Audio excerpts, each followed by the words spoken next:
Hello guys, welcome to my channel. Today we are going to see how to fix EA app not launching problem. Let's fix it guys. The solution consists of four simple steps. The first step is to run the EA launcher as admin.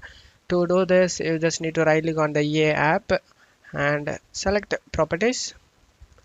Select compatibility tab and checkmark run this program as an administrator and select apply and OK for save changes. Now the second step is to clear EA apps cache files guys. To do this you just need to right click on the start icon and select run. In run window you just need to type percentage local app data percentage again, click on OK.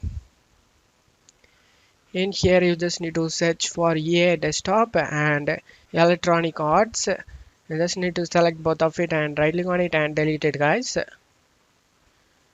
We have cleared the cache files of EA app. Now let's move on to the third step guys. Just need to close stuff here.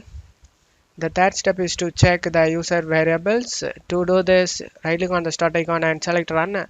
In run window you just need to type sysdm.cpl. Click on OK. Click on advanced tab, select environment variables.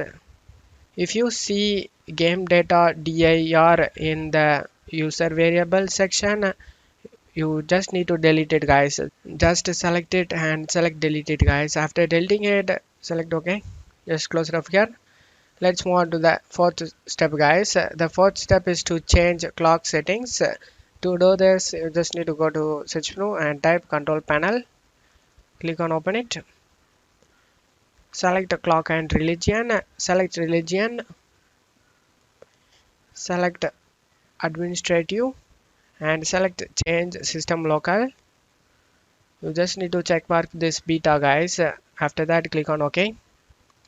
Select restart now and restart it guys. After restarting your PC you can check if the problem solved or not. I hope this solution fixed your problem guys. If the video helped you, don't forget to leave a like guys. You can also subscribe me and support me guys. Thank you.